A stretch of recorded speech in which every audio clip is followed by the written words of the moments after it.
वह एक फव्वारे में होश में आता है, ठीक मैजिक एकेडमी के सामने। समझने से पहले कि वह यहाँ कैसे पहुंचा, कुछ बुलीज उसकी तरफ ध्यान देते हैं। वे हंसते हैं, ये देखकर कि वह पंचिंग बैग की तरह कितना अच्छा लग रहा है। वह उनसे पूछने की कोशिश करता है कि वे कौन हैं, लेकिन इससे उनका लीडर और चिढ़ जाता है। वह लायन के बाल पकड़कर उसे फव्वारे के और अंदर घसीट लेता है। तभी लियन समझ जाता है कि क्या हो रहा है। वह अपनी वाटर मैजिक इस्तेमाल करता है और बुलीज को उड़ा देता है। मुख्य बुली समझ नहीं पाता कि यह लूजर अचानक इतना स्ट्रांग कैसे हो गया। जब लेऑन फव्वारे से बाहर निकलता है, उसकी प्रेजेंस ही उन्हें डरा देती है और वे भाग जाते हैं। आखिर ऐसा ही होना था। आखिर इतिहास का सबसे शक्तिशाली आर्चमेज एक स्टूडेंट के शरीर में आ चुका था। लियोन क्लाइन अपने युग का हीरो था, जिसने डीमन किंग बेल्फर को हराकर अननोन ओरिजिन के किंगडम में शांति लाई थी। उस दिन पूरे रेल्म ने उसके नाम के नारे लगाए थे। ऐसा लगता था कि अब उसके रिटायरमेंट का समय आ गया है। प्रिंसेस सैरा जैसी खूबसूरत महिला से शादी करके शांत जीवन जीने का वक्त। लेकिन किस्मत को कुछ और ही मंजूर था। किंग ने उसे एक आखिरी मिशन सौंपा, एक फाइनल असाइनमेंट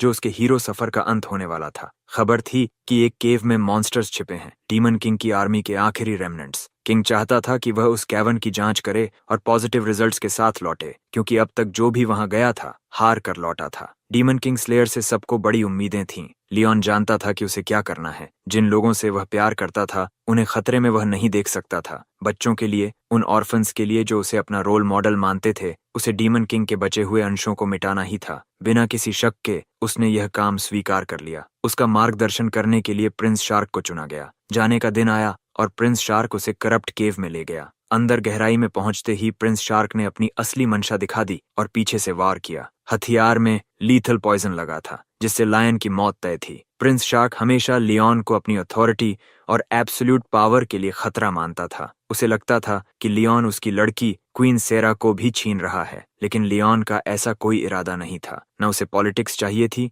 न पावर। वह बस लोगों से, खासकर उन ऑर्फन बच्चों से सच्चा प्यार करता था। हकीकत यह थी कि इस घटिया इंसान ने उन बच्चों को पहले ही मार डाला था, ताकि लियोन की इच्छा को आगे बढ़ाने वाला कोई न बचे। यह इतना नीच था कि इसे डेविल कहना भी डेविल का अपमान होता। उसने लियोन को कैवर्न की गहराई में लात मार दी, उसे पॉइजन से तड़प तड़प कर मरने के लिए छोड़ दिया। लेकिन लियोन गिरने के बाद भी जिंदा बच गया और खुद को अर्थ की गहराई में पाया। तभी एक रहस्यमयी स्केलेटन क्रीचर सामने आया, हमला करने को तैयार। लियोन ने फायरबॉल से उसे खत्म कर दिया। हैरानी की बात यह थी कि एक सिस्टम इंटरफेस प्रकट हुआ और उसके किल को काउंट किया। एक एनिमी डाउन, लेकिन उसे लगभग 1 मिलियन मॉन्स्टर्स और मारने थे। तभी वह उस सीक्रेट क्वेस्ट को पूरा कर सकता था जो उसके गिरने से ट्रिगर हुई थी। एक और क्रीचर ने हमला किया और वही अंजाम हुआ। किल काउंट फिर बढ़ गया। लियोन अपनी हालत पूरी तरह नहीं समझ पा रहा था, लेकिन वह मॉन्स्टर्स का कत्लेआम करता रहा, उम्मीद में कि कभी न कभी बाहर निकलने का रास्ता मिलेगा। साल बीतते गए। उसे आगे बढ़ाने वाली बस एक ही चीज थी, उस गद्दार से रिवेंज की आग। जब उसने 60,000 किल्स पूरे किए, उसे डार्क एट्रीब्यूट मैजिक मिली, ऐसी शक्ति जिसके बारे में उसे पहले कोई ज्ञान नहीं था। 10 साल तक वह उसी नर्क में मॉन्स्टर्स को मारता रहा। आखिरकार 1 मिलियन किल्स पर क्वेस्ट पूरी हुई और उसके सामने एक आर्केन डोर खुला।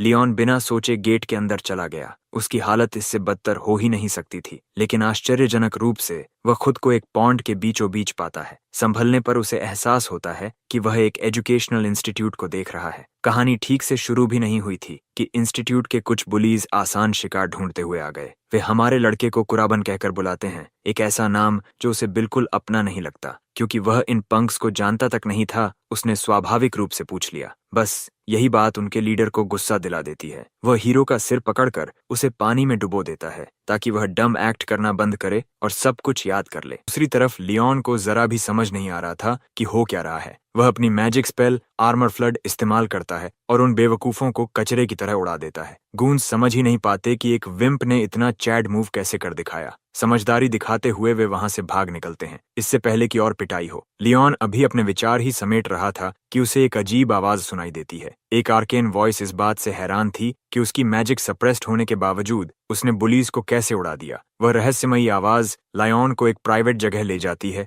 और आखिरकार एक छोटी लड़की का रूप ले लेती है। बिना चेतावनी के वह उसे गले लगा लेती है जिससे उसके दिमाग में सवालों का तूफान उठ जाता है। वह खुद को लूना बताती है, गॉडेस की मैसेंजर। संक्षेप में वह मृत आत्माओं की गाइड थी। सच्चाई यह थी कि लियोन उसी पल मर चुका था जब उसे कैवर्न की गहराई में धकेला गया था। जिस दुनिया में वह अब जी रहा था वह उसकी पुरानी दुनिया से बिल्कुल अलग थी, और जिस शरीर में वह था वह कुराबन नाम के लड़के का था जो इसी दुनिया का निवासी था। लियोन सब कुछ पचाने के लिए एक पल लेता है और फिर पूछता है कि उसे यहाँ क्यों लाया गया। जवाब मिलने ही वाला होता है कि उनके सामने एक विशाल गेट प्रकट हो जाता है। इसे पार करने पर सच्चाई सामने आएगी। गेट के उस पार एक बंजर जमीन है और ठीक सामने खड़ा है ग्रैंडोरस। ये वही मॉन्स्टर था जो कभी डीमन लॉर्ड बेल्फार की सेवा करता था। इसे देखते ही हमारे लड़के की रूह कांप जाती है। ये कोई साधारण मॉन्स्टर नहीं था। पहले इसे हराने में उसे 3 दिन लगे थे, लेकिन लूना उसे भरोसा दिलाती है कि उसकी नई मैजिक पावर्स के साथ यह लड़ाई बच्चों का खेल होगी। तभी लियोन को डार्क एट्रीब्यूट मैजिक याद आती है जो उसे उस सीक्रेट क्वेस्ट के दौरान मिली थी। बीस्ट बेरहमी से हमला करता है। लियोन बिना झिझके डार्कनेस को छूता है। उसकी घूमती डार्क मैजिक मॉन्स्टर की मैजिक बैरियर तोड़ देती है और फिर वह डेडली डार्क क्लॉज से उसका गला दबा देता है। बस वही एक टेक्निक उस ताकतवर क्रीचर की जान लेने के लिए काफी होती है। लूना खुशी से नाच उठती है यह देखकर कि मॉन्स्टर 1 शॉट हो गया।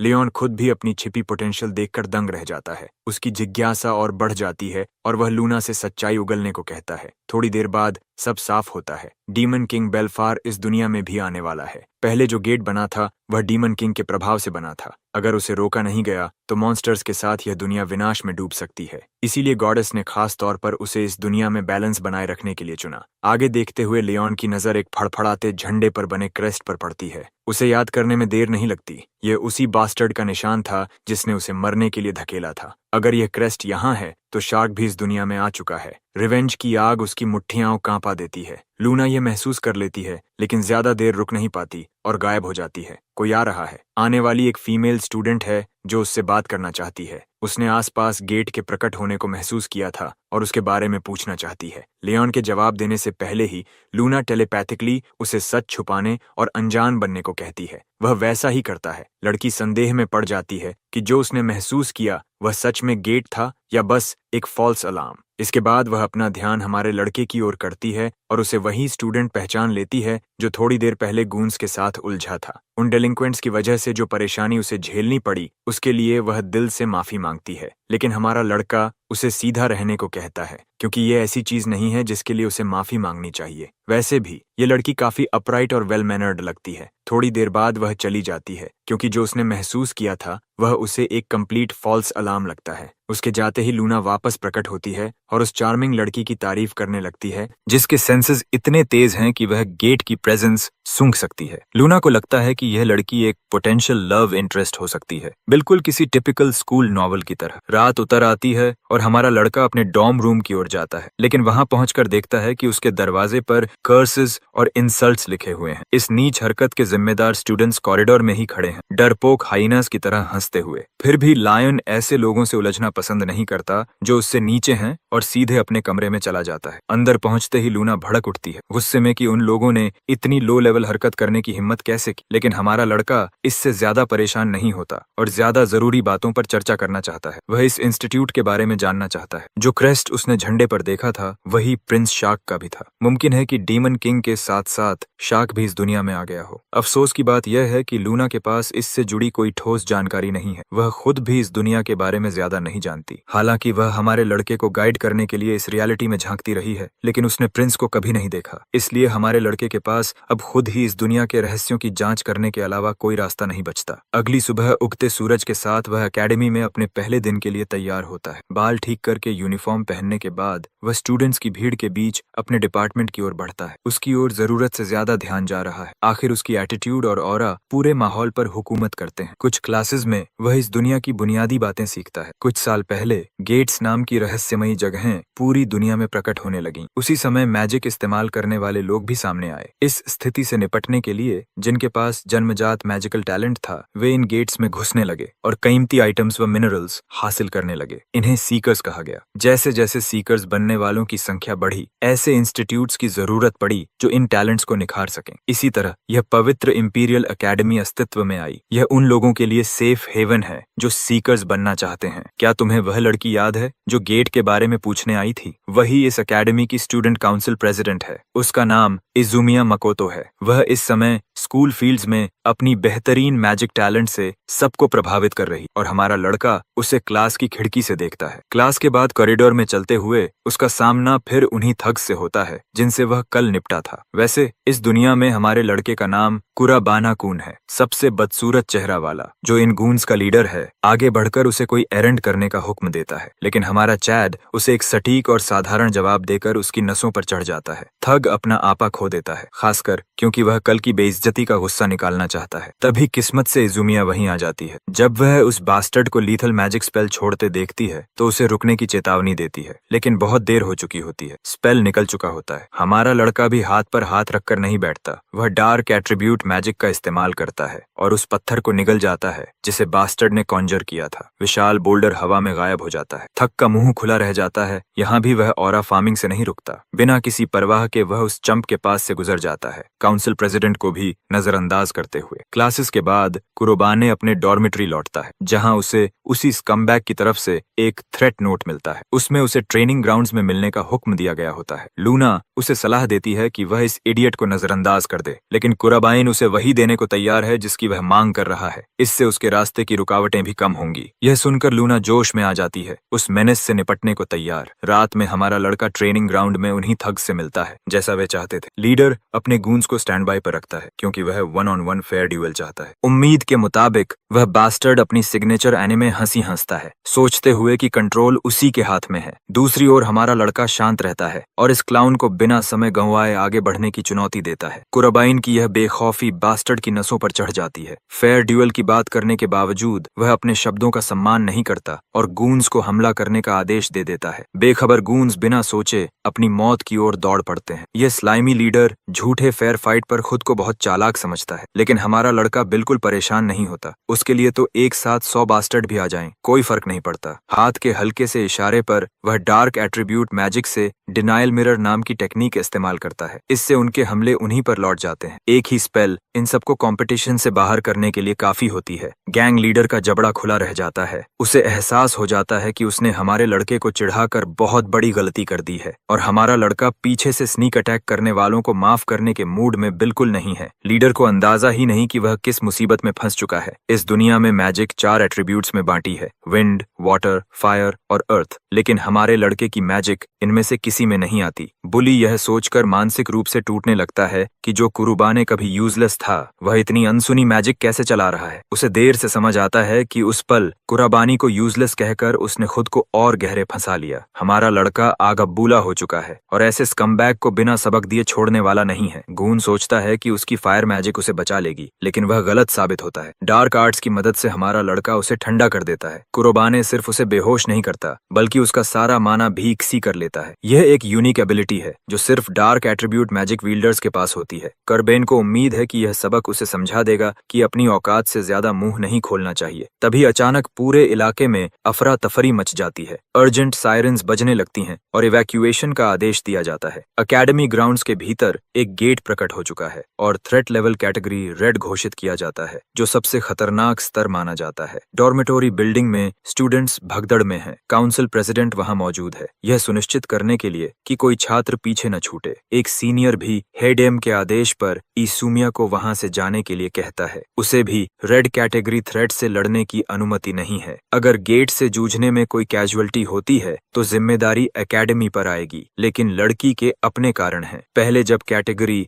रेड गेट खुला था तो पास के इलाकों को भारी नुकसान हुआ था और वह इतिहास को दोहराने नहीं देना चाहती। ऊपर से यह एकेडमी इसीलिए बनी है कि ऐसे गेट से लड़ने वाला टैलेंट तैयार किया जाए। यही वजह है कि वह खुद उस गेट का सामना करने का इरादा रखती है। इस बीच मॉन्स्टर्स गेट से बाहर निकलने लगते हैं और स्टूडेंट्स डर के मारे भाग रहे हैं। एक छात्र अर्थ मैजिक से बीस्ट को डराने की कोशिश करता है, लेकिन क्रीचर पत्थर को दांतों से चबाकर उस पर झपटता है। किस्मत से स्कूल की गॉडेस वहां पहुंच जाती है और कई बीस्ट्स को एक साथ ढेर कर देती है। उस छात्र को बचा लेती है। वह उसे आदेश देती है कि वह बाकी स्टूडेंट्स की मदद ले और दूर सुरक्षित जगह पर इवैक्यूएट करे। लड़की को डर है कि अगर इस गेट को तुरंत नहीं रोका गया तो बीस्ट्स शहर में घुस सकते हैं, जिससे बेवजह की तबाही और और पैनिक फैल जाएगा। कोई और रास्ता न देखकर वह खुद गेट बॉस को चुनौती देने के लिए तैयार हो जाती है। इसी दौरान हमारा लड़का और उसकी लॉली लूना देखते हैं कि कैंपस की गॉडेस गेट के अंदर प्रवेश करती है। आगे बढ़ने से पहले लड़का पूछता है कि गेट बंद कैसे किया जा सकता है। लूना का जवाब काफी प्रिडिक्टेबल है। गेट को नियंत्रित करने वाले मॉन्स्टर को हराना होगा, जिसे बॉस भी कहा जा सकता है। यही सोचकर वे बिना समय गंवाए सीधे अंदर जाने का फैसला करते हैं। हालांकि लूना हिचकती है क्योंकि डार्क मैजिक जबरदस्त तो है, लेकिन वह बहुत सारा माना खा जाती है। लेकिन हमारा लड़का शहर को बर्बाद होते देखने को तैयार नहीं है। उसे अपनी पूरी क्षमता से एक्ट करना होगा और थ्रेट को न्यूट्रलाइज करना होगा। लूना को उसके स्वभाव पर गर्व महसूस होता है। बिना और देर किए वे बॉस मॉन्स्टर की ओर बढ़ते हैं। गेट के अंदर स्टूडेंट काउंसिल प्रेसिडेंट पहले ही कई लो लेवल मॉब बीस्ट्स को गिरा चुकी होती है। इतना ही उसकी स्ट्रेंथ और माना खत्म करने के लिए काफी होता है। उसे कड़वे तरीके से एहसास होता है कि रेड गेट कैटेगरी से उलझना उसकी बड़ी गलती थी। हालात तब और बिगड़ जाते हैं जब उसके पीछे एक विशाल सर्पेंट लाइक ड्रैगन प्रकट होता है, उसे निगलने के लिए तैयार। किस्मत से कर्बेन वक्त पर पहुंच जाता है। कैंपस की गॉडेस को नुकसान पहुंचाने की कोशिश के लिए वह उस बास्टर्ड को डार्क एट्रीब्यूट से सजा देता है। मॉन्स्टर के गिरते ही धुएं और धुंध के बीच इजुमिया की नजर अपने सेवियर पर टिक जाती है। वह अपने एकेडमी मेट को एक ही वार में क्रीचर को खत्म करते देख स्टार रख हो जाती है। वह उसका धन्यवाद करती है और लूना खुश होती है कि वे समय पर पहुंच गए। कुरबाने राहत महसूस करता है कि वह सेफ है, लेकिन उसके दिमाग में सबसे ज्यादा वही मैजिक घूम रही होती है जो उसने अभी इस्तेमाल की थी। वह सोचने लगती है कि आखिर वह लड़का है कौन, लेकिन हमारा नॉनशलांट किंग उसे याद दिलाता है कि पहले गेट बंद करना जरूरी है, क्योंकि वह इसी मिशन के लिए यहाँ आई थी। इजुमिया को अपना असली मकसद याद आता है और वह सहमत हो जाती है। फिर भी उसके मन में कुरबानी रेन को ऑर्डिनरी स्टूडेंट मानना मुश्किल है। आखिर एकेडमी की मॉक बैटल्स में वह डेड लास्ट रहा था, यानी सबसे खराब ग्रेड्स, और अब वह प्राइम माइक टाइसन की तरह मूव कर रहा है, खासकर उस अजीब मैजिक टाइप के साथ। दोनों आगे बढ़ते हैं गेट क्लियर करने और बॉस मॉन्स्टर को ढूंढने के लिए। रास्ते में मॉन्स्टर्स का झुंड सामने आता है। इजुमिया aqua प्रिजन स्पेल चलाती है, उन्हें नीले वॉर्टेक्स में कैद कर देती है, घूमती हुई पानी की फ्लोटिंग स्फीयर में। लूना भी मानती है कि यह स्टूडेंट प्रेसिडेंट अपनी कैलिबर के हिसाब से काफी स्ट्रांग है, जो हमारे लड़के को पसंद आता है। इंपीरियल एकेडमी की टॉप इवेल्युएटेड कैंडिडेट होने के मुताबिक तभी जमीन फटती है और स्कल्प्टेड बॉडी वाला एक टाइटैनिक गोलम उन्हें कुचलने आता है। हमारा लड़का वार से बचता है और डार्क एट्रीब्यूट मैजिक से पलटवार करता है। कुराबानी इस बार ब्लाइंड एज कास्ट करता है, एक शक्तिशाली बीम स्ट्राइक जो गोलम को एक ही ब्लास्ट में मिटा देता है। इजुमिया हैरान रह जाती है। मॉन्स्टर को टुकड़ों में बिखरते देख उसे एहसास होता है कि यह आदमी किसी लेजेंड की तरह लड़ रहा है। बात सिर्फ यूनिक मैजिक की नहीं है, बल्कि हर स्पेल का परफेक्ट कास्टिंग स्पीड और इफेक्टिव यूजेज है। ऐसा लगता है जैसे वह किसी अनुभवी मेज को देख रही हो, जिसने दशकों तक बैटलफील्ड देखा हो। इसके बाद दोनों बॉस लेयर की ओर बढ़ते हैं। कुरबानी स्टूडेंट प्रेसिडेंट को तैयार रहने को कहता है और दोनों गेट मास्टर के रूम में कदम रखते हैं। सामने एक सिक एस ड्रैगन खड़ा है, रेड नूडल जैसा शानदार डिजाइन के साथ। यह लावा ड्रैगन है, कोई साधारण थ्रेट नहीं। इजुमिया बताती है कि यह बुक्स में दर्ज एक बेहद शक्तिशाली मॉन्स्टर है। कुरबाने भी उसे सावधान करता है कि यह लॉन्ग रेंज फायर और टेल अटैक से रैम्पेज करेगा। बीस्ट मैजिक से फायर ब्लास्ट तैयार करता है और पोकेमॉन रेक्वाजा जैसी हाइपर बीम छोड़ता है। इजुमिया चौंक जाती है और मुश्किल से उसके वजन से कुचले जाने से बच पाती है। यह सब कुरबाने की वार्निंग्स की वजह से संभव हो पाता है। जवाबी हमला करते हुए इजुमिया एक विशाल आइसिकल लांस छोड़ती है, लेकिन ड्रैगन उसे बिना खरोंच सहे चकनाचूर कर देता है। यह उसके लिए बड़ा शौक है, क्योंकि आइसिकल लांस फायर एट्रीब्यूट क्रीचर्स के खिलाफ अल्ट्रा इफेक्टिव मानी जाती है। लेकिन लावा ड्रैगन की भयंकर हीट उसे पहुंचने से पहले ही पिघला देती है। फाइट अभी खत्म नहीं हुई है। कुरबानी डेडली क्लॉ स्पेल छोड़ता है, जमीन से डार्क मैजिक के पंजे निकलते हैं और हर दिशा से ड्रैगन पर वार करते हैं। इसी पल लावा ड्रैगन अपने पंखों का इस्तेमाल कर भाग निकलता है, इम्पेल होने के बजाय एस्केप करना चुनता है। लूना इसे कावर्डली चीटिंग कहती है, लेकिन उड़ सकने वाले मॉन्स्टर के लिए यह वैलिड स्ट्रैटेजी है। इजुमिया हालात के इस मोड़ के लिए तैयार नहीं थी और अगली स्ट्रैटेजी पूछती है। कुरबानी उसे आइस के अलावा दूसरी मैजिक इस्तेमाल करने को कहता है। वह भरोसा दिलाती है कि उसके पास और मैजिक टाइप्स हैं। कुरबान उसे क्रिएचर को स्लो करने के लिए वैसी मैजिक इस्तेमाल करने को कहता है। इजुमिया उसकी योजना पर भरोसा करती है। वह तुरंत विंड मैजिक में टैप करती है, हरे स्टॉर्म को कास्ट करती है और फिर एक सटीक एरियल ब्लास्ट छोड़ती है। यह अटैक फ्लाइंग मॉन्स्टर पर बेहद असरदार साबित होती है। लावा ड्रैगन हवा के दबाव को झेल नहीं पाता और एक जगह रुक जाता है। लूना हमारे लड़के को संकेत देती है। कुरबानी अपनी स्पेशल डार्क मैजिक फिर से इस्तेमाल करता है। वॉइड बटरफ्लाइज उसे घेर लेती हैं और अबिस रूलर एबिलिटी से वह उन्हें बॉस मॉन्स्टर की ओर भेज देता है। उंगली चटकाते ही बटरफ्लाइज डेटोनेशन ट्रैप्स की तरह एक साथ फटती हैं। यह चेन रिएक्शन इतना विनाशकारी होता है कि बीस्ट पूरी ताकत से अनाइलेट हो जाता है। कुराबाने क्रीचर को पूरी तरह तबाह होते देखता है। अंत में लावा ड्रैगन जमीन पर पड़ा सड़ रहा होता है, पंख फटे हुए, चमड़ी जली हुई और पूरी तरह डिफीटेड। लूना अपने मास्टर को, गेट रूलर को हराने की उपलब्धि पर बधाई देती है। इज़ुमिया स्टन्ड है, उसके दिमाग में ढेरों सवाल हैं, लेकिन फिलहाल वह इस एपिक बैटल के अंत का जश्न मनाती है। कुराबाइन भी यही सोचता है और दोनों रेड गेट बंद करके सुरक्षित बाहर लौट आते हैं। बाहर के क्रीचर्स पहले ही स्टूडेंट प्रेसिडेंट द्वारा खत्म किए जा चुके होते हैं, इसलिए कोई बड़ा नुकसान नहीं होता। तभी कोई बेहद गुस्से में इज़ुमिया को पुकारता है। यह सेक्रेड इंपीरियल एकेडमी का हेडमास्टर शिदू अत्सुशी है। वह जवाब चाहता है कि उसने आदेश तोड़कर गेट के अंदर जाने की हिम्मत क्यों की। हमारा लड़का लूना से उसके बारे में पूछता है। शिदू अत्सुशी एकेडमी का फ्लॉन्टिंग हेडमास्टर है, मेजर्स को इकट्ठा और ट्रेन करने वाली इंस्टीट्यूशन का मालिक, और उसी वजह से बेहिसाब दौलत कमा चुका है। यह सुनकर कुराबाने सोच में पड़ जाता है। अगर यह सच में एकेडमी का हेडमास्टर है तो प्रिंस शार्क से इसका कोई न कोई कनेक्शन जरूर होगा। हालांकि अभी इस बारे में अंदाजा लगाना बहुत जल्दी है। इज़ुमिया तुरंत हेडमास्टर से माफी मांगती है, कहती है कि वह लोगों को खतरे में नहीं देख सकती थी, लेकिन जिद्दी हेडमास्टर उसे बीच में ही रोक देता है और उसके सेंस ऑफ जस्टिस पर तंज कसते हुए उसे नीचा दिखाता है, जैसे वह बस अपनी ताकत दिखाने के लिए ऐसा कर रही हो। वह उससे बड़ा सा व्हाट इफ सवाल करता है, पूछता है कि अगर हालात बिगड़ जाते तो क्या होता। उसकी तरफ से हमारे लड़के की मदद करते हुए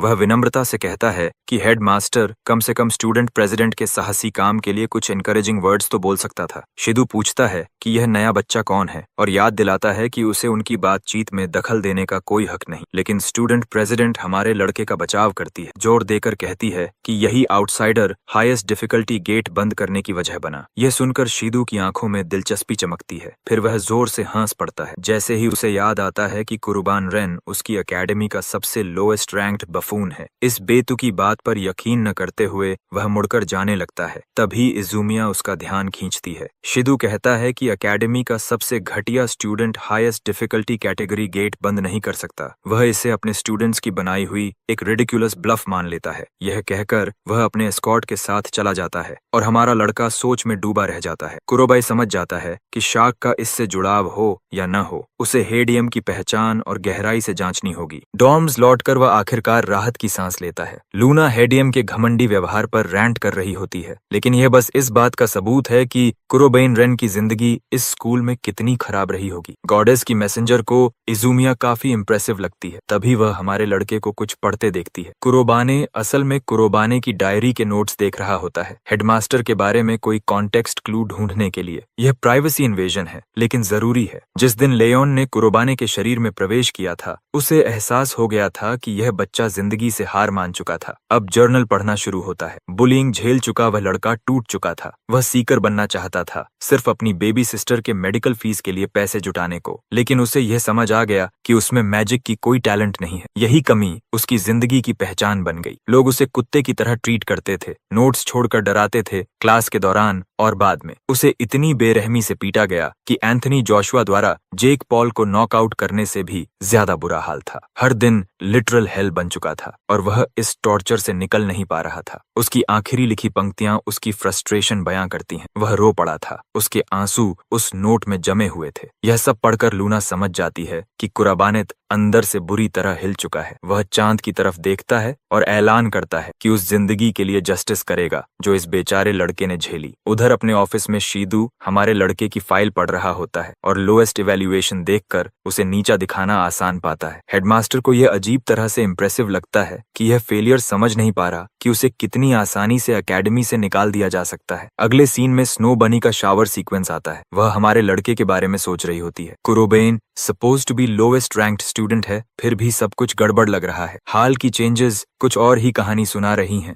और उसे अपनी इस फीलिंग पर उतना ही भरोसा है जितना अपने बोडोनाडन्स की राउंडनेस पर। अगले दिन हमारे लड़के को वाइस प्रेसिडेंट नारुसे शुया एक प्राइवेट कॉन्वर्सेशन के लिए बुलाता है। यह नर्ड उसे 1-on-1 ले जाता है और कल प्रेसिडेंट व इज़ुमिया के साथ जो हुआ उसे याद दिलाता है। वाइस प्रेसिडेंट हमारे लड़के की इंटेंशंस पर सवाल उठाता है, जानना चाहता है कि क्या वह गेट के अंदर ज्यादा लूट पाने में दिलचस्पी रखता था। उसे आयुमिया से पता है कि उसने मदद की, लेकिन वह इसे उसे बचाने की बनाई गई कहानी मानता है। नारुसे उसे हीरो बनने की कोशिश करने और स्टूडेंट प्रेसिडेंट के लिए परेशानी खड़ी करने पर फटकारता है। लूना भी इस फोर आइज पर भड़क जाती है, जो यूनिवर्सिटी ऑफ यापोलॉजी से ग्रेजुएट लगता है। कुरोबाने साफ करता है कि उसने गेट बंद करने में मदद की थी। नारुसे हंसता है, याद दिलाता है कि वह कभी एक मॉक बैटल भी नहीं जीत पाया। उसके लिए यह सब झूठ के अलावा कुछ नहीं है और वह एक शब्द पर भी भरोसा नहीं करता। तभी आयुमिया वहां आ जाती है। वह असल में हमारे लड़के से बात करने के लिए ही उसे ढूंढ रही थी। अब जब वह आ चुकी होती है, नारुसे बातचीत खत्म कर देता है और आदेश देता है कि अगली बार स्टूडेंट काउंसिल को ही सब संभालने दिया जाए। इजुमिया को वह उसी दोपहर डिस्कशन के लिए बुलाता है। उसे जाते देख इयुमिया पूछती है कि क्या फोर आइज ने फिर से हमारे लड़के से कुछ उल्टा सीधा कहा, लेकिन कुरोबाइन बिल्कुल चिल रहता है। उस आदमी को एक फ्लाइंग भी न देते हुए बस पूछता है कि वह उसे क्यों ढूंढ रही थी। पता चलता है कि एकेडमी का हेडमास्टर अब उससे बात करना चाहता है। कुरोबाने सीधे शिदू के ऑफिस में जाता है, जहां वह उनकी तरफ देखे बिना पोज बनाए बैठा होता है। बिना किसी भूमिका के हेडमास्टर कुरोबानी को एकेडमी छोड़ने का आदेश देता है। यह अचानक और चौंकाने वाला हुक्म इजुमिया को उछलने पर मजबूर कर देता है और वह वजह पूछती है। शिदू कहता है कि बात सीधी है, लड़के के मैजिक स्कोर सबसे कम है और उसने आने के बाद से एक भी बैटल नहीं जीती। इसका मतलब है कि उसमें कोई टैलेंट नहीं है और बिना टैलेंट वाले मेजर्स एकेडमी में रहने के लायक नहीं होते। रिपोर्ट कार्ड उठाते हुए हमारा लड़का शांति से कहता है कि उसे बस अपनी स्ट्रेंथ साबित करनी है। आने वाले महीने में मॉक बैटल्स हैं और वह शर्त रखता है कि अगर वह हर एक जीत ले तो हीएडीएम सहयोग करेगा। यह ऑफर शिदू को अपमानजनक और हास्यास्पद लगती है, लेकिन स्केड्यूल देखने पर उसे पता चलता है कि नारुसे की फाइट कुराबानी के साथ तय है। यह पेयरिंग सीधी मौत का फरमान है, क्योंकि नारुसे आयुमिया के बाद दूसरा टॉप टैलेंट है। फिर भी हेडमास्टर इस शर्त को मान लेता है और हमारे लड़के को गहरी संतुष्टि मिलती है। कुराबाइन इस आदमी के चेहरे से स्मग एरोगेंस मिटाने के लिए बेताब है। उसी रात डॉर्म्स में वह लूना के साथ स्केड्यूल रिव्यू करता है। एडमिन ऑफिस से निकलते समय स्टूडेंट प्रेसिडेंट ने उसे रोक लिया था। उससे अपने शब्द वापस लेने की गुहार लगाई थी। असल में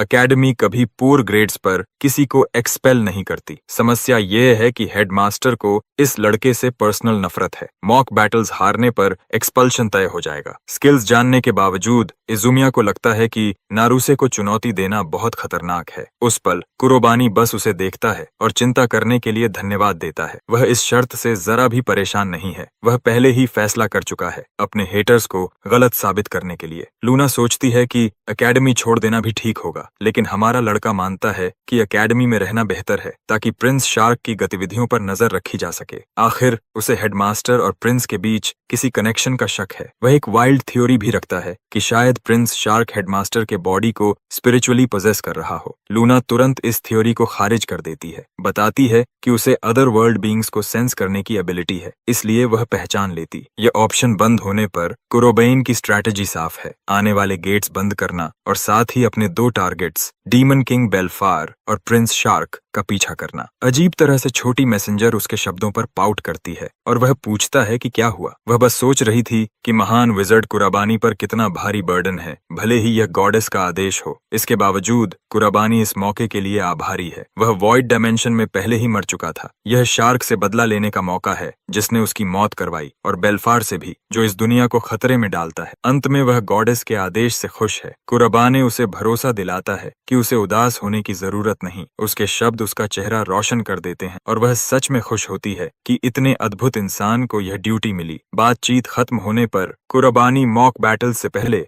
थोड़ा आराम करना चाहता है। छोटी लड़की उत्साह से चिल्लाती है, घोषणा करती है कि वह सबको दिखाएगा कि बॉस कौन है। अंदर ही अंदर वह भी दिल से चाहती है कि कुरुबाने की सारी इच्छाएं पूरी हों। अगला दिन आता है और बैटल ग्राउंड्स में कंटेस्टेंट्स जमा हो जाते हैं। ब्रो का पहला ओपोनेंट एक और क्लाउन है जो एकेडमी के वर्स्ट स्टूडेंट से लड़ने में ही खुश है। स्टैंड्स में बैठे दर्शक दूसरे लड़के को चीयर कर रहे हैं और कुरुबाने पर तरस खा रहे हैं, लेकिन फाइट शुरू होते ही हमारा लड़का सारी चैटर को इग्नोर कर देता है। कुरोबाइन का ओपोनेंट डेयरिंग विंड स्ट्राइक से शुरुआत करता है, हरे रंग की बीम फेंकता है। अटैक लगते ही हमारा लड़का गायब हो जाता है, जैसे इम्पैक्ट पर इवेपोरेट हो गया हो। क्लाउन समझता है कि वह इतना पावरफुल है कि सामने वाला एक बार भी नहीं झेल पाया। तभी कुराबानी भूत की तरह उसके ठीक पीछे प्रकट होता है। अर्थ स्पेल तैयार करके कुराबाने रॉक ब्लास्ट से पत्थर उसके शरीर पर बरसा देता है। स्पेल के अंत तक ब्रो यामचा पोज में पड़ा होता है और हमारे लड़के को फर्स्ट मैच का विजेता घोषित कर दिया जाता है। यह ओवरवेलमिंग विक्ट्री स्पेक्टेटर्स को स्टन कर देती है। सब गॉसिप करने लगते हैं कि एकेडमी का वर्स्ट स्टूडेंट उससे कहीं बेहतर किसी को कैसे हरा गया। इजुमेया प्राउड गर्लफ्रेंड जैसी लगती है, जबकि नारुसे पिस्ट हेटर की तरह देख रहा होता है। लूना बताती है कि इन एमेचर्स को हराने के लिए उसे डार्क एट्रीब्यूट मैजिक की जरूरत भी नहीं है। यही तो अदर डायमेंशन के विजर्ड की खासियत है। लूना थ्रिल्ड है कि वह इन वीकलिंग्स के खिलाफ सिटी वाइड फेट चला रहा है। स्लॉटर जारी रहता है। कुराबानी एक के बाद एक लड़कों को उन्हीं स्पेल्स से गिराता है। कुछ तो सीधे सरेंडर कर देते हैं। उसकी जीतों की स्प्री हेडमास्टर को ऑलमोस्ट हार्ट अटैक दे देती है। ब्रो समझ नहीं पा रहा कि एकेडमी का डम्बेस्ट किड विनिंग स्ट्रीक पर कैसे है। एक पल को उसे लगता है कि शायद इस लड़के ने सच में रेड गेट बंद किया था, लेकिन फिर वह खुद को गैस लाइट कर लेता है और उस सोच को नकार देता है। नारुसे उसके डोर पर नॉक करता है। हेडमास्टर उसे पर्सनल मीटिंग के लिए बुलाता है। शिदू समझाता है कि मॉक बैटल्स में नारुसे का सामना अंडरडॉग से होगा। वह वाइस स्टूडेंट प्रेसिडेंट को आदेश देता है कि वह अपनी एब्सोल्यूट टॉप स्ट्रेंथ इस्तेमाल करे और एक सेकंड के लिए भी केयरलेस न हो। दिलचस्प बात यह है कि नारुसे के पास पहले से प्लान है। कुरोबाइन की सारी फाइट्स देखने पर उसने सिर्फ अर्थ मैजिक ही इस्तेमाल होते देखा है। नारुसे दावा करता है कि स्किल के मामले में वह उससे कहीं ऊपर है, जो हेडमास्टर को बहुत पसंद आता है। कंफर्मेशन पाकर ब्रो खुश हो जाता है और मीटिंग खत्म कर देता है। बाहर निकलते समय नारुसे अपने ख्यालों में डूब जाता है। उसे लगता है कि हेडमास्टर कुछ ज्यादा ही कॉशियस है, जैसे आने वाले ओपोनेंट में कुछ वाकई खतरनाक हो। फिर भी उसका ईगो इतना बड़ा है कि उसे हारने की कोई संभावना नहीं दिखती। सीन वापस हमारे लड़के की जीतों पर लौटता है। इस पॉइंट तक सब उसे ग्लेज कर रहे हैं। हैटर्स को फैंस में बदलने की डेफिनेशन यही है। लोग सोच रहे हैं कि इसमें अचानक क्या बदल गया। कुराबानी जानता है कि वह अच्छा कर रहा है। इजुमिया उसे पानी देती है और याद दिलाती है कि टोटल फ्रीडम पाने से पहले बस एक फाइनल पुश बाकी है। वहीं फोर आइज पास खड़ा उनकी बात सुन रहा होता है। आखिर अनाउंसर इवेंट के मेन डिश का ऐलान करता है। कुराबान और वाइस प्रेसिडेंट नारुसे के बीच मॉक बैटल। दोनों फाइटर्स आमने सामने आते हैं। टॉक शुरू होती है। नारुसे सलाह देता है कि हाल की जीतों के बाद ज्यादा कॉकी न हो। हमारा लड़का कूल रहते हुए जवाब देता है कि उसे बस जीत से मतलब है। नारुसे सोचता है कि वह एसेन एनर्जी पर है और हार नहीं सकता, क्योंकि उसने सब कुछ देख लिया है। लेकिन हमारा लड़का अपनी जीत को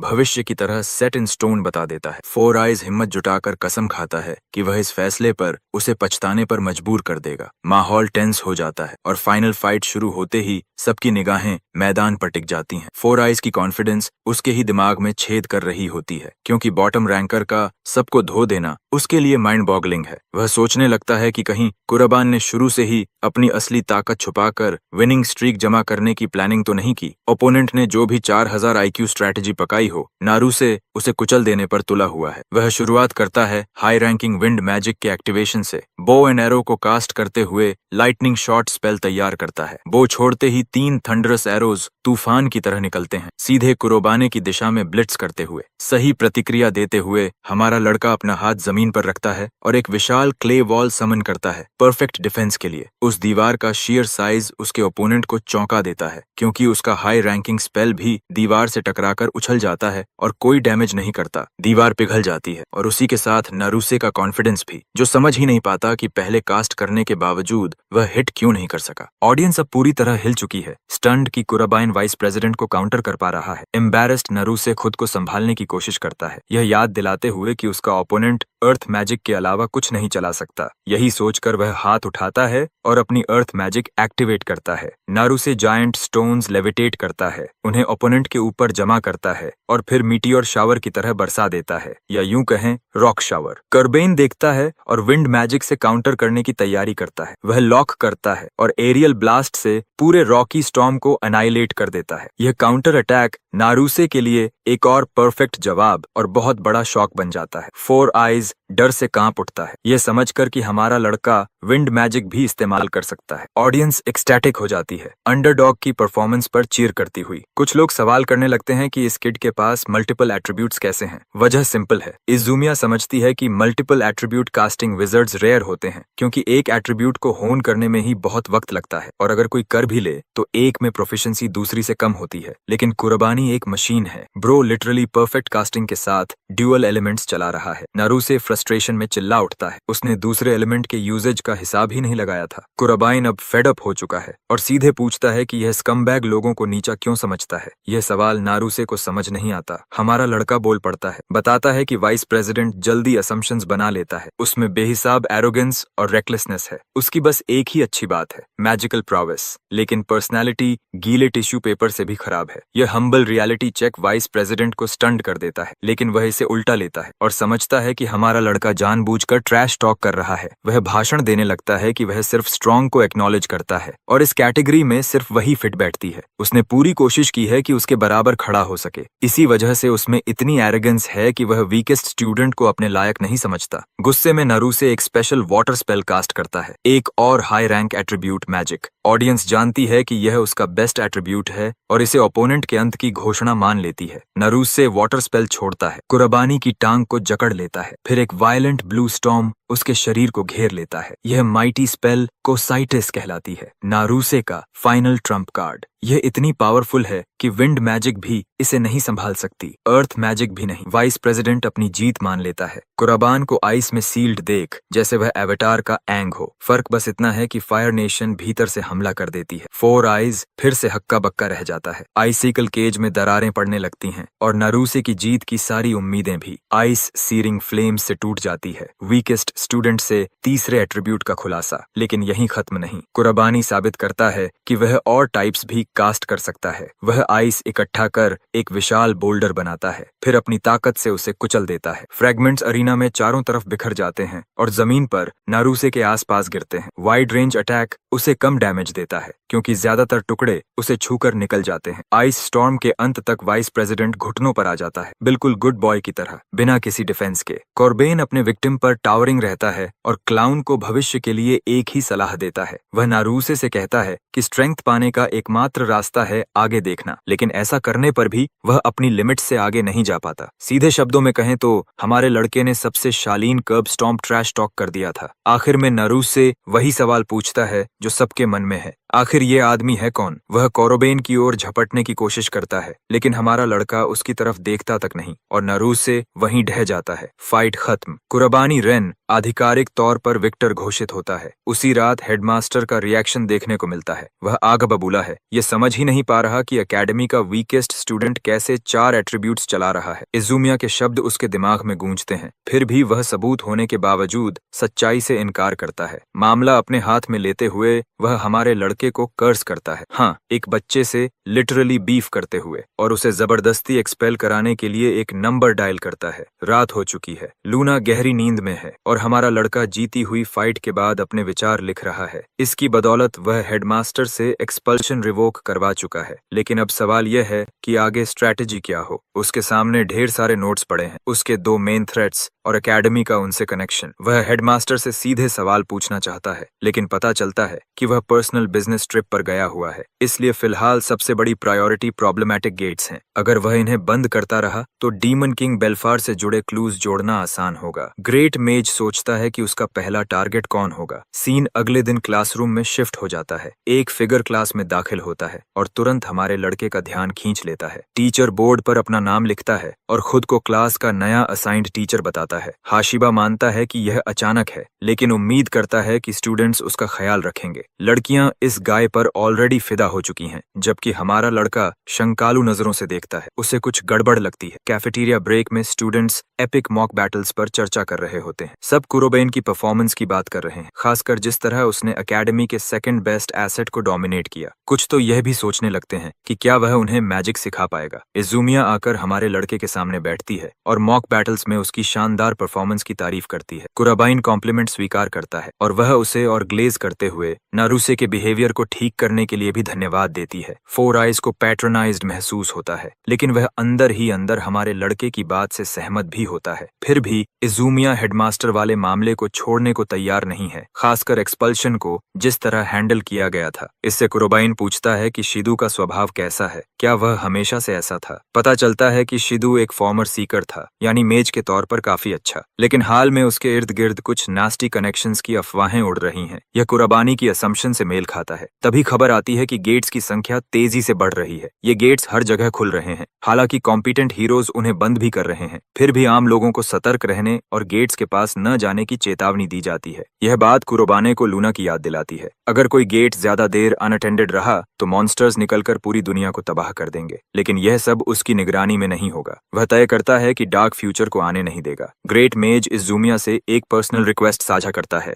जिसकी डिटेल्स सामने नहीं आती। सीन रात के सन्नाटे में कट होता है। कुराबाइन इस इलाके में पेट्रोल करने निकलता है, देखने के लिए कि आज कोई गेट खुलेगा या नहीं। लूना बताती है कि वह उभरते ही सारे गेट्स साफ कर रहा है और उसे यह काफी कूल लगता है कि वह एक सीक्रेट सुपर हीरो की तरह बिना किसी को पता चले गेट्स मिटा रहा है। उनकी बातचीत के बीच ही एक ग्रीन गेट खुलता है, कैटेगरी ग्रीन लेवल। कुराबाने पूरे कॉन्फिडेंस के साथ उसके अंदर कदम रखता है, आसपास के एनवायरनमेंट को स्काउट करने में दिलचस्पी दिखाते हुए। चारों तरफ बस पेड़ों का ही झुंड होता है, लेकिन घना फॉग होने की वजह से ठीक से कुछ दिख नहीं रहा। लूना हर कदम पर सावधान रहने को कहती है। थोड़ी देर बाद यह आदमी हर कुछ दूरी पर मॉन्स्टर्स की लाशें छोड़ता हुआ जंगल के सबसे गहरे हिस्से में पहुंच जाता है। अजीब बात यह है कि लूना कहती है कि आसपास कुछ भी नहीं है, लेकिन तभी कुराबानी उसकी ठीक पीछे एक प्रेजेंस महसूस करता है। तभी वह छोटा मार्शमैलो एक क्रीचर द्वारा पकड़ लिया जाता है और अपने मास्टर से दूर खींच लिया जाता है। पलटकर देखते ही उसे एक डिमोनिक स्लीप पैरालिसिस डीमन दिखता है जो उसे एक ही बार में निगलने को तैयार है। लूना चीखती है, क्रीचर को याद दिलाती है कि वह डिवावर होने के लिए नहीं बनी है और पूरी ताकत से छूटने की कोशिश करती है। उधर हमारा लड़का उसे बस स्थिर रहने को कहता है और प्रोएक्टिवली डार्क एट्रीब्यूट मैजिक इस्तेमाल करने का इशारा करता है। ट्री से पर्पल रंग के पंजे फूट पड़ते हैं, गारगोयल को भेदने के लिए बाहर निकलते हुए। क्रीचर भागने की कोशिश करता है, लेकिन डेडली क्लॉ हर दिशा से उसे चीर देती है, मॉन्स्टर को चीज स्लाइस में बदलते हुए। ये हिट्स घातक होते हैं और मॉन्स्टर लड़खड़ाते हुए जमीन पर गिर पड़ता है। लूना भागकर अपने मास्टर के पास आती है और उसकी जान बचाने के लिए धन्यवाद देती है। वह उसकी तेज मैजिक डिप्लॉयमेंट से बेहद प्रेस्ड होती है, सोचती है कि वह वहां मर भी सकती थी। कुराबानी समझाता है कि हेल रीजन की गहराइयों में उसे अचानक एम्बुशेस की आदत पड़ चुकी है। इसी वजह से वह बिना घबराए इतनी तेजी से रिएक्ट कर पाता है, जो उस छोटे फ्लोटिंग मार्शमैलो को और ज्यादा प्रभावित करता है। थोड़ी ही देर में गेट क्लियर हो जाता है और आज का मिशन पूरा हो जाता है। कुराबाइन खुश होता है कि उसने इस रीजन को गेट्स से साफ कर दिया है। वह लौटने ही वाला होता है कि अचानक अर्थ स्पाइक्स उसकी तरफ जूम करते हैं। वह तुरंत उछलकर उनके रास्ते से हट जाता है, हर हिट से बचते हुए, और उस असेलेंट पर ध्यान लगाता है जिसने अभी एम्बुश किया था। कुराबानी देखता है कि एक आदमी बिल्डिंग की ऊंचाई से उसे देख रहा है। वह काफी इम्प्रेस्ड लगता है। साफ है कि यह हशीबा ही है, उसका नया टीचर, जो पार्ट टाइम जॉन विक भी है। हमारा लड़का नहीं जानता कि यह आदमी असल में कौन है, बस इतना समझता है कि यह एक इमिनेंट थ्रेट है। कुराबानी तुरंत लूना को छिपने का आदेश देता है क्योंकि सामने एक कॉम्पिटेंट ओपोनेंट है। लूना भाग जाती है। हमारा लड़का उससे उसकी आइडेंटिटी और हमला करने की वजह पूछता है। असेलेंट इन सवालों में कोई दिलचस्पी नहीं दिखाता और जवाब में ब्लेजिंग फायर स्पेल छोड़ देता है। कुराबानी अटैक डॉज कर लेता है, जिस पर हशीबा उसकी तारीफ करता है, लेकिन वह रुकता नहीं है और हर दिशा से वायलेंट फ्लेम स्ट्राइक्स बरसाने लगता है। अब हमारा लड़का घिर चुका है और भागने की कोई जगह नहीं बचती। हशीबा को यकीन होता है कि यह हिट लगेगा, लेकिन वह एक जरूरी बात भूल जाता है। अल्टीमेट विजर्ड ग्रिम ईटर नाम का स्पेल कास्ट करता है, ओपन डार्कनेस को कमांड करते हुए। एक स्पेस खुलता है और सारी फ्लेम्स को निगलकर दूसरे डायमेंशन में भेज देता है। कुराबाने बिना मेहनत अटैक खत्म कर देता है। असैसिन स्टन्ड रह जाता है, उसने जिंदगी में ऐसी मैजिक कभी नहीं देखी थी। कुराबानी उसे भागने नहीं देता और डेडली क्लॉ कास्ट करता है। स्पाइक्स फूट पड़ते हैं और जिस बिल्डिंग पर वह खड़ा था उसे ध्वस्त कर देते हैं, लेकिन हाशिबा किसी तरह बच निकलता है। उसके हाथ पर एक गहरी चोट लगती है। वह सोचता है कि उसके ओपोनेंट के पास कितनी अजीब मैजिक है, फिर भी वह लड़ने के बजाय भागने को प्रायोरिटी देता है क्योंकि शिकारी अब शिकार बन चुका है। स्मोक के एक फ्लैश में असैसिन सीन से निकल जाता है, कुराबाइन को निराश छोड़ते हुए। लूना अपनी सेफ स्पेस से बाहर आती है और हालात समझती है। अगली सीन में दोनों डॉम्स लौटते हैं और अटैकर की आइडेंटिटी पर चर्चा करते हैं। कुराबाइन को अभी कुछ पता नहीं, लेकिन उसने असैसिन की मूवमेंट्स पूरी तरह मेमोराइज कर ली हैं। उसका गट फीलिंग चीख रहा है कि असैसिन किसी न किसी तरह एकेडमी से जुड़ा है। वह अगली बार उसे पूरी तरह पकड़ने की कसम खाता है और उसके बारे में हर पॉसिबल जानकारी इकट्ठा करने का इरादा रखता है। अगले दिन क्लासरूम में सीन शिफ्ट होता है। कुराबाइन पास से देखता है कि इंस्ट्रक्टर बोर्ड पर लिख रहा है। क्लास के बाद हाशिबा स्टूडेंट के पास आता है और रेड गेट को अकेले बंद करने की उसकी एबिलिटी के बारे में जानकर उसमें गहरी दिलचस्पी दिखाता है। बेशक कुराबाइन हेडमास्टर का मजाक उड़ाता है कि वह आज तक उसकी अचीवमेंट पर भरोसा नहीं कर पाया। ट्रस्टी की भूमिका निभाते हुए हाशिबा उसे भरोसा दिलाता है कि वह लड़के की बातों पर विश्वास करता है और मॉक बैटल्स के दौरान वह खुद इसकी पुष्टि कर चुका है। जाते जाते वह ऑमिनस अंदाज में उसके फ्यूचर परफॉर्मेंस के लिए गुड लक कहता है। दोनों अलग हो जाते हैं, लेकिन टीचर के चेहरे पर वही डीवियस लाइट यागमी वाला मैनिपुलेटर स्माइल होती होती है, जैसे उसे यहाँ से वही मिल गया हो जिसकी उसे जरूरत थी। अगले सीक्वेंस में हाशिबा चुपचाप कुराबानी के एक और गेट अटेम्प्ट को नोट करता है। पिछली लड़ाई में जो हुआ उसके लिए वह बदले की आग में जल रहा है और लड़के को तकलीफ देने का इरादा रखता है। उस दिन बस उसने गार्ड डाउन किया था, लेकिन अब वह दोबारा गलती नहीं करेगा, खासकर उस नए डिवाइस के साथ जो उसके पास है। हशीबा की पूरी उम्मीदों के उलट कुराबन गेट को ऐसे स्पीड रन कर देता है जैसे कुछ हुआ ही न हो। हाशिबा अभी अपने ख्यालों में ही होता है कि गेट क्लियर हो जाता है और फिर भी ब्रो सोचता है कि वह जीत जाएगा। डिवाइस का इस्तेमाल कर वह अपने आदमियों को सिग्नल देता है। बाकी असैसिन्स शैडोज से बाहर निकलते हैं, एक बच्चे पर झपटने के लिए, जैसे वह ट्विंस फिंगर सुकूना हो। सब मिलकर स्पेल्स कंबाइन करते हैं और एक एक्सप्लोसिव फिनिश छोड़ते हैं, चारों तरफ तबाही मचा देते हैं। परफेक्ट स्पॉट से सीन देखते हुए हाशिबा हंसता है, मिशन को डिसअपॉइंटिंग बताता है और मुड़ जाता है, यकीन करते हुए कि उसने बच्चे को मार दिया है। जैसे ही वह डेड बॉडी चेक करने का सिग्नल देता है, उसके सबऑर्डिनेट्स ट्रांसमिशन पर चीख उठते हैं। वे डर से कांप रहे होते हैं और हाशिबा को भी सिहरन हो जाती है। वह यकीन नहीं कर पाता कि लड़का उस जायंट एक्सप्लोजन को झेल गया। एक कोल्ड ब्लडेड असैसिन भी अपना काम खो देता है और खुद को संभालते हुए कहता है कि कम से कम लड़के को पता नहीं कि वह कहाँ छिपा है। तभी हमारा लड़का पीछे से रेंट इज ड्यू वाले अंदाज में प्रकट हो जाता है, असैसिन को फिर से दंग कर देता है। कुराबानी की सबसे बड़ी ताकत उसका टाइनी पार्टनर है, जो आसानी से सर्च कर सकती है। वही पर्पल ऑर्ब आसपास स्कैन कर रही होती है, लूना। अब कुराबानी ने उसे कॉर्नर कर लिया है और विंड की रिपल वेव छोड़ता है। इससे हाशिबा का मास्क गिर जाता है और उसकी आइडेंटिटी सबके सामने आ जाती है। असैसिन को समझ ही नहीं आता कि लड़के ने यह कब फिगर आउट कर लिया। याद है जब कुराबानी क्लास में बोर्ड पर लिखते वक्त उसे ध्यान से देख रहा था। वजह यह थी कि फाइट के बाद लगी चोट के कारण हाशिबा दूसरे हाथ से लिख रहा था। फिर कुराबानी ने अयुमिया से पूछताछ की और पता चला कि इंस्ट्रक्टर एक फॉर्मर सीकर था। यह फ्लेम स्पेल्स से मैच करता था। सारे डॉट्स जुड़ते ही कुराबाइन उसे हाशिबा किसुक कहकर टॉन्ट करता है और पूछता है कि क्या उसने अपनी खोई हुई रिजॉल्व वापस पा ली है। वह उससे जानना चाहता है कि आखिर उसने एक स्टूडेंट को असैसिनेट करने की कोशिश क्यों की। यह सुनते ही वह पागल असैसिन जोर से हंस पड़ता है, लड़के की तारीफ करता है कि उसने उसे कॉर्नर करके उसकी आइडेंटिटी तक जोड़ ली। साथ ही वह याद दिलाता है कि वह बस एक स्टूडेंट है जिसे इतना कॉकी नहीं होना चाहिए। यह कहते हुए वह लिटरल सुपरनोवा जैसा अटैक कार्व करता है, एकदम ड्रैगन बॉल जी के फ्रीजा एनर्जी की तरह। आसपास का एनवायरनमेंट सिर्फ रेजिजुअल हीट से पिघलने लगता है। हाशिबा हंसता है, इसे लड़के का अंत घोषित करते हुए। यह उसकी अल्टीमेट टेक्निक है, वही ट्रम्प कार्ड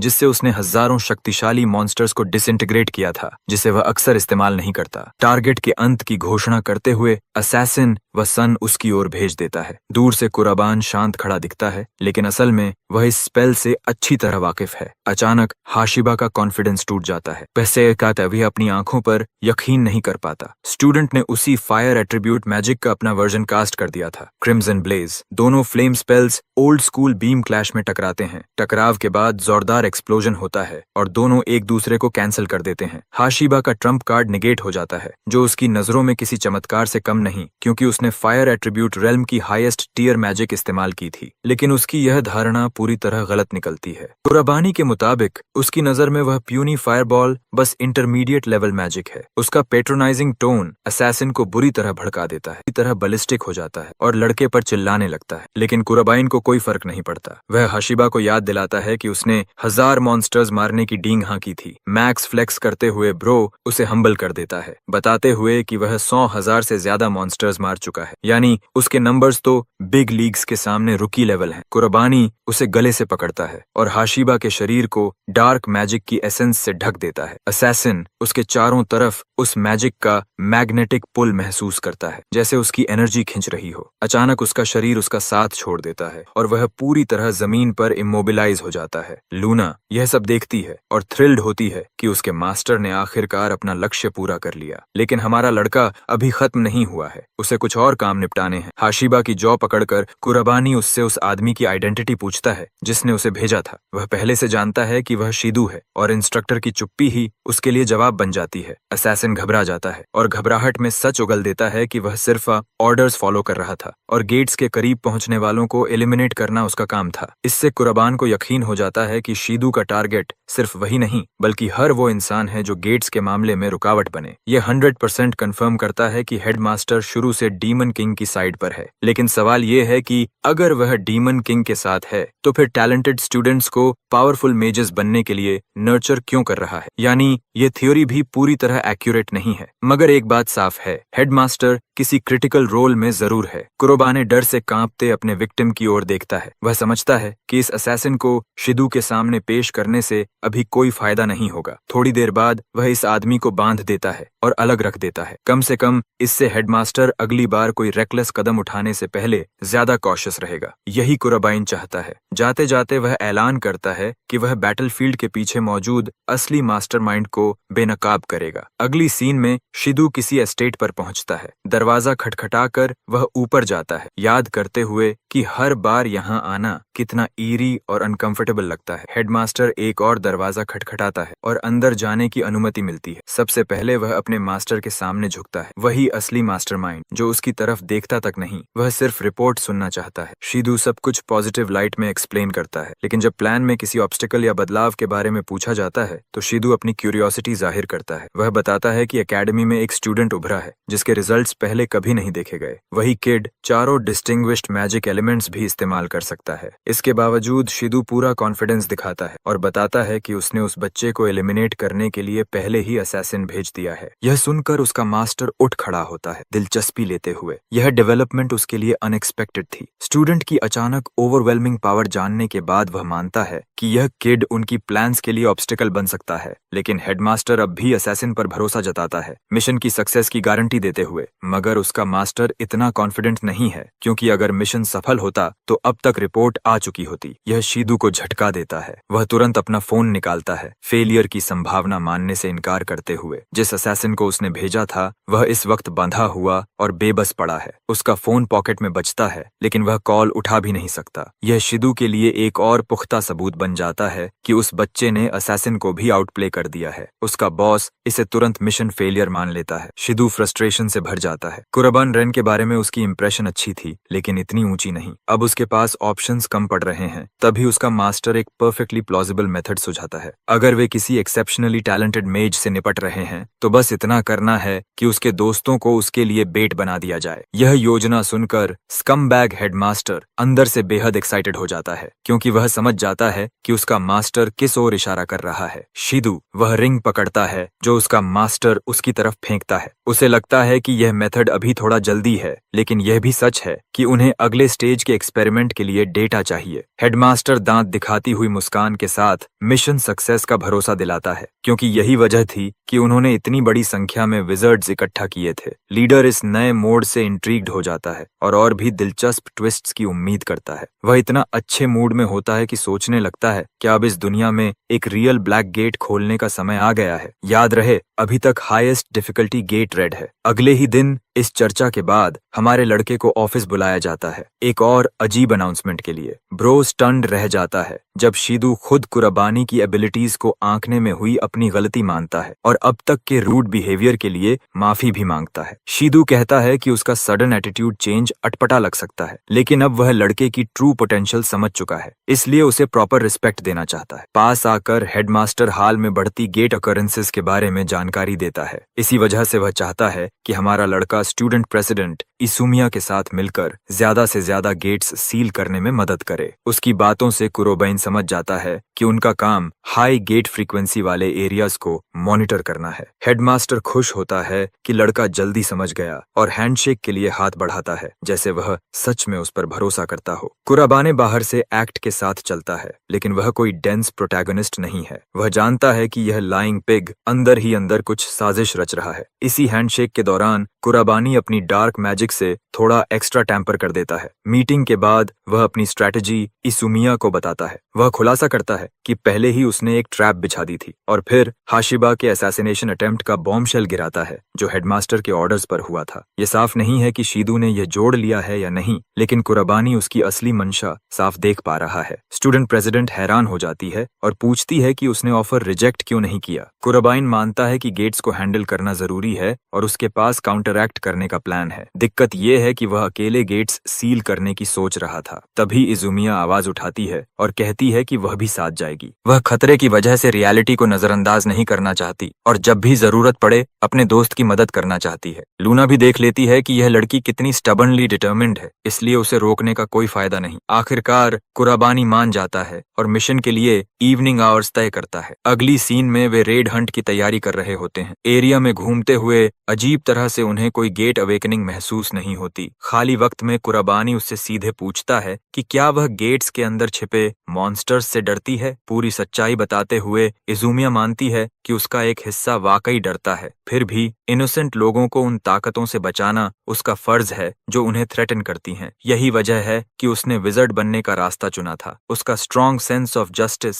महान विजर्ड की पास्ट इमेज को दर्शाता है। ये वही शब्द थे जो इस आदमी ने डीमन किंग को मारने की यात्रा से पहले कहे थे। कूल पर्सोना छोड़ते हुए इजुमिया ब्लश करती है और लायन से कहती है कि जब तक वह उसके साथ खड़ी है वह हमेशा लड़ने की ताकत रखेगी। तभी उसकी मोमेंट की फ्लो आए थे ब्लॉक हो जाती है जब एक वायलेंट गेट रिएक्शन प्रकट होता है। क्रैकलिंग डार्क एनर्जी देखकर खुद कुराबानी भी स्टन हो जाता है। दोनों मेजेस इतने चौंक जाते हैं कि रिएक्ट तक नहीं कर पाते। गटगे डार्क वाइन्स निकालकर इजुमिया को जकड़ लेता है और जबरदस्ती उसे अंदर खींच लेता है। हमारा लड़का डैम्सल इन डिस्ट्रेस को बचाने में देर कर देता है और ब्लैक गेट उसे पूरी तरह निगल लेता है। इसकी अचानक अपीयरेंस कुराबानी के लिए भी अनएक्सपेक्टेड थी। गेट से निकलता भयानक प्रेशर उसे दहशत में डाल देता है। डरने का उसके पास समय नहीं है क्योंकि उसकी दोस्त गंभीर खतरे में है। इस पूरे हालात को ऑपरेट करने वाला हेडमास्टर है जो 8 अलग अलग मॉनिटर्स पर यह सब अनफोल्ड होते देख रहा है। इसी के साथ उसने कुराबानी के लिए परफेक्ट बेट तैयार कर लिया है। मास्टरमाइंड को उम्मीद थी कि उसकी योजना तेजी से वैसी ही आगे बढ़ेगी जैसी उसने सोची थी। ब्लैक 8 की सबसे खास बात यह है कि इसके अंदर मौजूद क्रीचर विनाश का दैत्य है जो भारी माना वाले मेजेस का शिकार करना पसंद करता है। इससे वह सोचने लगता है कि यह युवा लड़का इतने भयावह गेट पर कैसे रिएक्ट करेगा। कुराबाने गेट के अंदर जाने ही वाला होता है कि लूना आकर उसे रुकने की गुहार लगाती है। यह कोई नॉर्मल गेट नहीं है, यह रेड गेट से भी कहीं ज्यादा खतरनाक है और अंदर क्या छिपा है इसका कोई अंदाजा नहीं। कुराबाइन समझ चुका है कि यहाँ गेट का प्रकट होना संयोग नहीं बल्कि एक प्री प्लान्ड घटना है। हेडमास्टर ने उन्हें यहाँ ल्यूर किया ताकि दोनों को गेट के अंदर फंसाकर एक साथ खत्म किया जा सके। कुराबानी भी मानता है कि यह गेट बेहद खतरनाक है लेकिन वह इसे नजरअंदाज भी नहीं कर सकता। लूना गेट से बाहर निकलते मॉन्स्टर्स पर चिल्लाती है। ये जायंट रेड ड्रैगन्स हैं जो अगर वह अंदर चला भी जाए तो बाहर की दुनिया में तबाही मचा देंगे। तभी एक येलो बोल्ट मदद के लिए आता है। लाइटनिंग एरोज की हर शॉट 3 ड्रैगन्स को गिरा देती है। मॉन्स्टर्स जमीन पर ढेर हो जाते हैं और तभी नारूसे सामने आता है। वह कुराबान से तुरंत अपडेट्स मांगता है और कुराबान सब समझा देता है। स्टूडेंट प्रेसिडेंट के ब्लैक गेट में फंसने की खबर सुनकर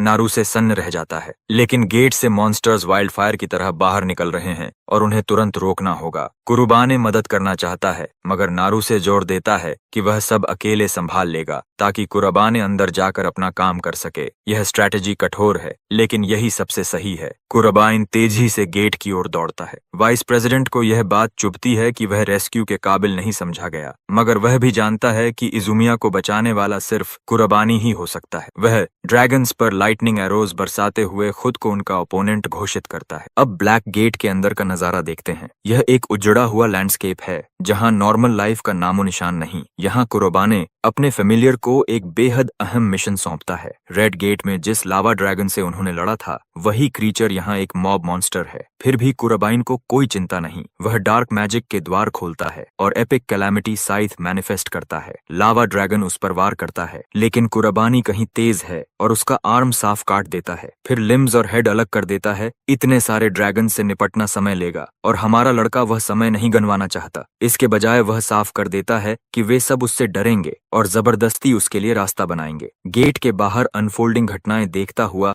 हेडमास्टर खुश है कि कुराबानी भागने के बजाय अंदर चला गया। वह उसे इडियट कहता है जो अपनी ही मौत की ओर दौड़ा। उधर यह तथाकथित इडियट पहला पाथ क्लियर कर चुका है और अब एक संकरी दरार की ओर बढ़ रहा है जो डंजन का सबसे गहरा हिस्सा है। लावा ड्रैगन्स की भीड़ से लड़ते हुए वह काफी थक चुका है। फिर भी कुराबानी बिल्कुल चिल बना रहता है। हेल फ्लोर की गहराइयों जैसी एक्सट्रीम डिफिकल्टी वह पहले ही झेल चुका है इसलिए यह उसके लिए नॉर्मल है। उसकी यह रीअश्योरेंस लूना का कॉन्फिडेंस बढ़ाती है। अब उनका एक ही मिशन है, इजुमिया को बचाना और इस जगह से निकलना। उधर इजुमिया इस वक्त टेंटेकल्स से घिरी हुई है जो उसके शरीर को जकड़े हुए हैं। बॉस मॉन्स्टर मॉन्स्टर एक वन आइड एल्ड्रिच मॉन्स्ट्रोसिटी है जिसने उसे हॉस्टेज बना रखा है। वह पूरी ताकत से छूटने की कोशिश करती है, लेकिन उसे महसूस होता है कि उसकी एनर्जी धीरे धीरे ड्रेन हो रही है। यह साफ दिखाता है कि अगर यह मॉन्स्टर बाहर निकल गया तो दुनिया पर किस किस्म का हॉरर टूट पड़ेगा। हजारों लोग मर सकते थे और आय बस यही सोच रही थी कि क्या उसका प्यारा दोस्त सुरक्षित बाहर निकल पाया होगा। उसी पल वह जानती है कि अब पूंछ दबाकर भागने का समय नहीं है। उसे पता है कि वह हार मानने वाला नहीं है, इसलिए वह हिम्मत जुटाकर फायर स्पेल कास्ट करने की कोशिश करती है। इजुमी का यह हीरोइक एक्ट बुरी तरह फेल हो जाता है क्योंकि वह बिल्कुल भी मैजिक कास्ट नहीं कर पाती। तभी उसे एहसास होता है कि मॉन्स्टर उसके शरीर से माना ड्रेन कर रहा है। क्रीचर अपना विशाल वैक्यूम जैसा मुंह खोलता है जिसमें घूमती हुई अनगिनत दांतों की स्पाइरल्स हैं जो इजुमी के अंत की तैयारी कर रही हैं। स्टूडेंट प्रेसिडेंट अपने अंत के लिए खुद को तैयार कर लेती है। तभी उसे हमारे लड़के की आवाज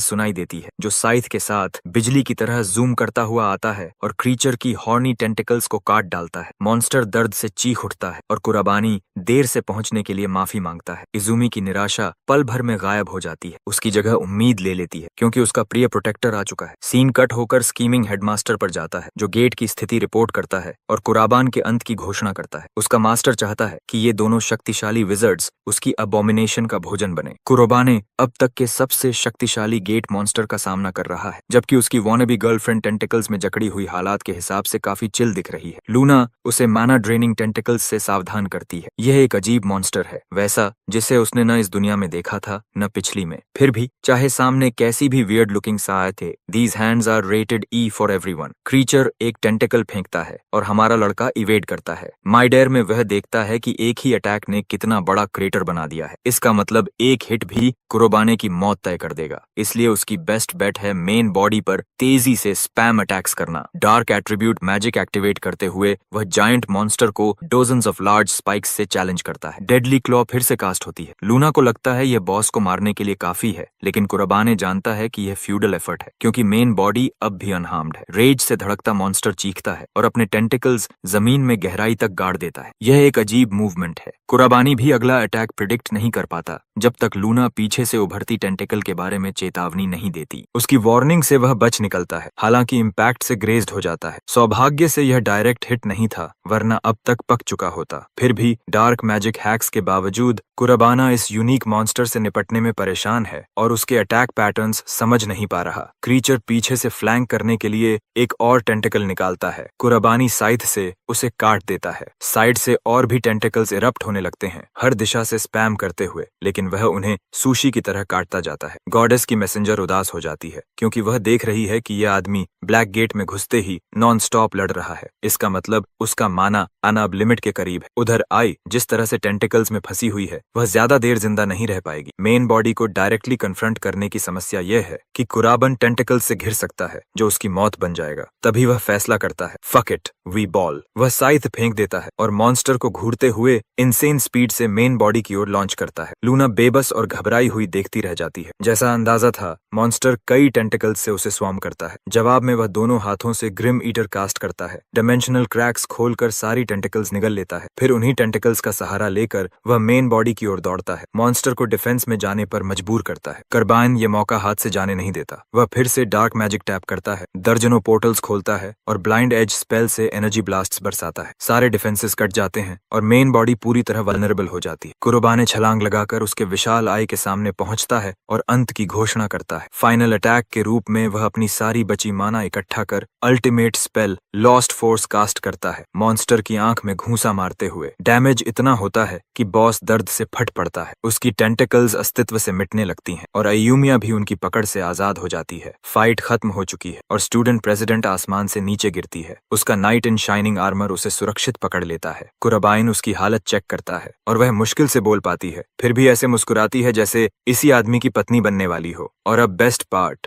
हेडमास्टर अचानक महसूस करता है कि उसका ultimate master plan black gate खुद ब खुद गायब हो रहा है। यह एक अनएक्सपेक्टेड बदलाव है। कोई तरीका नहीं कि कुराबाइन ने ऐसा लेवल का काम किया हो। कोई चांस नहीं कि उसने ब्लैक गेट के गेट मास्टर को हरा दिया हो। शिदू रिंग चेक करता है, यकीन करते हुए कि वह अब भी उसके पास है। वह झट से उसे उठाकर पहन लेता है। Having gathered all the infinity stones required to wipe out exactly half the universe. Wait, wrong story. लेकिन इससे पहले कि यह वॉनबी थैनोस कुछ करे, हमारे लड़के की नॉक पड़ती है। है। डार्कनेस के एम्बॉडीमेंट की तरह अंदर घुसते हुए कुराबान हेडमास्टर को करियर एंडिंग गलती के लिए ललकारता है क्योंकि उसने उसे इस गंदगी में घसीटा। बैफल्ड हेडमास्टर पूछता है कि वह यहाँ पहुंचा कैसे। कुराबानी खुद को स्कम का इरेडिकेटर बताते हुए खड़ा होता है। शिदू पूछता है कि वह यहाँ क्या कर रहा है तो हमारा लड़का कबूल करता है कि उसने एक स्पेल से अपने शरीर पर मार्क लगाया था जिससे वह सीधे सीक्रेट बेस में टेलीपोर्ट कर सकता है। यह सुनकर प्रिंसिपल चिढ़ जाता है क्योंकि उसे याद आता है कि पहले कुराबानी के शरीर पर जो शैडोवी फिगर दिखी थी वही वह मार्क हो सकती है। अंदर ही अंदर शिदू अनईजी हो जाता है क्योंकि उसने कभी ऐसी मैजिक के बारे में नहीं सुना। वह इसे नजरअंदाज कर देता है, सोचता है कि यह बस एक